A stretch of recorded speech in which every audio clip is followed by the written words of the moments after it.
প্ৰাইডিছৰ উদ্যোগত মাজুলীৰ ধনাই চাপৰিত বাল্যচৰাৰ দ্বিতীয়খন বিদ্যালয় মুকলি। চাপৰি অঞ্চলৰ দৰিদ্ৰ আৰু আধাতে বিদ্যালয় এৰা ছাত্ৰ-ছাত্ৰীৰ ভৱিষ্যতৰ কথা চিন্তা কৰি প্ৰাইডিছৰ এই প্ৰচেষ্টা। মাজুলীৰ 4খন চাপৰি অঞ্চলৰ গাঁৱক সামৰি ধনাই চাপৰিত আজি মুকলি কৰা হয় এই বিদ্যালয়। উদ্বোধনী অনুষ্ঠানত উপস্থিত থাকে প্ৰাইডিছৰ অধ্যক্ষ তথা পৰিচালন সঞ্চালক ৰিণিকী ভূঞা শৰ্মা, নিউজ লাইভৰ chief managing editor Syed Zarir Hussain, মাজুলীৰ বিধায়ক ভুৱন কামকে ধৰি বহু বিশিষ্ট ব্যক্তি। এক মহৎ উদ্দেশ্য লৈ এই প্ৰাইডিছে লৈছে এই পদক্ষেপ। স্থানীয় লোকৰ সৈতে মত বিনিময়ো কৰে ৰিণিকী ভূঞা শৰ্মাই। অনুষ্ঠানত বাল্যচৰাৰ শৈক্ষিক আৰু সামাজিক দায়বদ্ধতা সন্দৰ্ভত উল্লেখ কৰে সৈয়দ জাৰিৰ হুছেইনে। বাল্যচৰা এনেকুৱা এটা অনুষ্ঠান য'ত আমি প্ৰত্যেক মাকৰ যিটো সপোন, যে মাকৰ সপোন কি থাকে, যে ল'ৰা ছোৱালী, মোৰ ল'ৰাটো আজি ডাঙৰ মানুহ হওক, মোৰ ছোৱালীজনী আজি ডক্তৰ হওক, আজি মোৰ ল'ৰাটো ইঞ্জিনিয়াৰ হওক, আজি মোৰ ল'ৰাটোৱে ওলাই গৈ মাজুলীৰ পৰা কম্পিটিটিভ এক্সামিনেশ্যন দি এজন ডাঙৰ অফিচাৰ হওক। প্ৰত্যেক মাক আৰু দেউতাকৰে সদায় জীৱনৰ সপোন আৰু দেউতাকৰ উদ্দেশ্য যে ল'ৰা ছোৱালী ডাঙৰ মানুহ হ'ল, আমি ডাঙৰ দীঘল কৰি যাতে আমাৰ গোটেই অঞ্চলখনত তাহাঁতি ঘূৰি আহি যাতে বাকী সকলো ল'ৰা ছোৱালীখিনি আগুৱাই লৈ যাব পাৰে, যাতে অঞ্চলখন আমাৰ ধুনীয়াকৈ আতোন টোকাৰি কৰি আগুৱাই লৈ যাব পাৰে। আজি বাল্যচৰা, আজি যিটো অনুষ্ঠান বা যিটো আজি আমি আপোনালোকৰ মাজলৈ আহিছোঁ, এইটো কোনো ধৰণৰ ডাঙৰ স্কুল বা ডাঙৰ অনুষ্ঠান প্ৰতিষ্ঠান নহয়। এইটো আপোনালোকৰ স্কুলতে, আজি এই গভৰ্ণমেণ্ট স্কুলৰ যিখন আপোনালোকৰ স্কুলত প্ৰত্যেক ল'ৰা ছোৱালী যায়, বা কাষত এখন ভেঞ্চাৰ স্কুল আছে, বা আৰু অকণমান দূৰত আৰু এখন স্কুল আছে, সেইখন স্কুলত প্ৰত্যেক ল'ৰা ছোৱালী স্কুলৰ দিনটো পঢ়া শুনা কৰাৰ পিছত 4টাৰ পৰা 5:30লৈকে, কাৰণ কেতিয়াবা এনেকুৱা হয় যে এনেকুৱা ভিতৰৰ অঞ্চলৰ কেতিয়াবা মাক দেউতাক সদায় কৃষক হয়। আজি কাৰোবাৰ ঘৰত যদি এটা ল'ৰা বা এটা ছোৱালী থাকে, সদায় ল'ৰাটোক আগুৱাই দিয়ে, কিন্তু ছোৱালীজনীয়ে থাককচোন, ঘৰৰ কাম কাজ কৰি থাকক, যেতিয়া আমি 2 পইচা গোটাব পাৰোঁ তেতিয়া আমি পঢ়াম। কিন্তু আজিকালি সেই দিন নাই।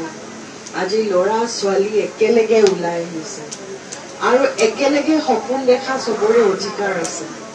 আৰু এই সপোনটো আজি আমি যিটো সাকাৰ কৰিম, মই কোৱা নাই যে আমি এই বাল্যচৰা দি একেবাৰে ডক্টৰ ইঞ্জিনিয়াৰ হওঁ, কিন্তু আমি ওপৰলৈকে যাবৰ কাৰণে আমি প্ৰত্যেকটা চিৰিত উঠি যাব লাগে নাই। হয়তো বহুত পঢ়া শুনাখিনি ক্লাছত বুজি নাপায়, বহুতে অংক টান পায়, অংকটো কাক সুধিব লাগে নাজানে, বোলে ইংৰাজী টান পায়, বোলে ইংৰাজীত গৈ পেলাই কাৰোবাক এজন সুধো, সেনেকুৱা এজন মানুহ বিচাৰি নাপায়।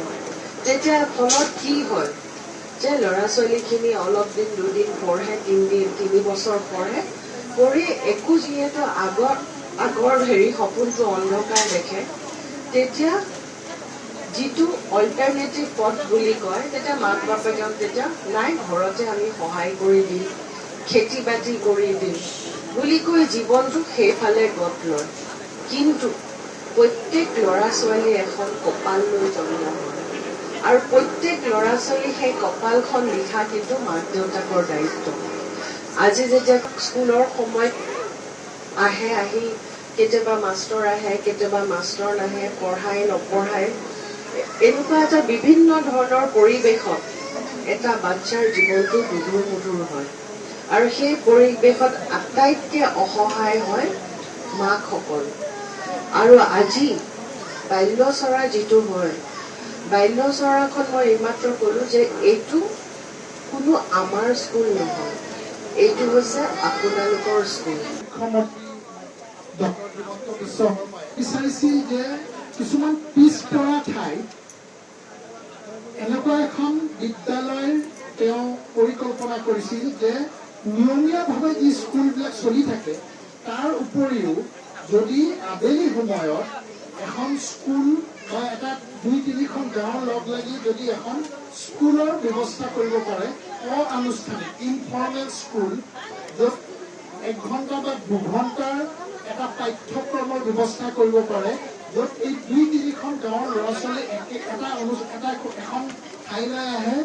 আৰু তাতে চবতকৈ ডাঙৰ কথাটো হৈছে যে স্কুলখনৰ শিক্ষক কোন হ'ব, গতিকে তেওঁ এটা পৰিকল্পনা কৰিছিল যে সেই অঞ্চলটোৰ যোনবিলাক ল'ৰা শিক্ষিত, কোনোবাই কলেজত পঢ়ি আছে, কোনোবাই ডিগ্ৰী পঢ়ি আছে, হায়াৰ ছেকেণ্ডেৰী পঢ়ি আছে, MA পঢ়ি আছে, তেওঁলোকে এই ল'ৰা ছোৱালীখিনিক 5ৰ পৰা 17 বছৰৰ যি ল'ৰা ছোৱালী থাকিব, তেওঁলোকক পাঠদান কৰোৱাব বা এক্সট্ৰা ক্লাছ এটা ল'ব বা কিছু ছাবজেক্টত যেনেকৈ অসমীয়া, ইংৰাজী, বিজ্ঞান, ছায়েন্স বা অংক, এনেকুৱা 3-4টা ছাবজেক্টত তেওঁলোকে এটা 1-1.5 ঘণ্টা 2 ঘণ্টাৰ এটা ক্লাছ ল'ব বা পাঠদান কৰিব।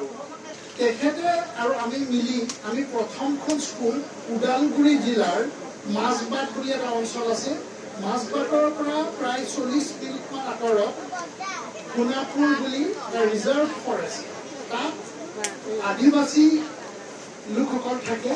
তেওঁলোকৰ প্ৰায় 3খনমান গাঁও আছে, প্ৰায় 200মান ছাত্ৰ ছাত্ৰী আছে, এনেকুৱা 5ৰ পৰা 17 বছৰ। এই স্কুলখন যে হ'ব, যাৰ নাম বাল্যচৰা, সেই বাল্যচৰাখন কিন্তু আমি জাষ্ট স্থাপনাই কৰি দিছোঁ। এইখন আপোনালোকৰ স্কুল।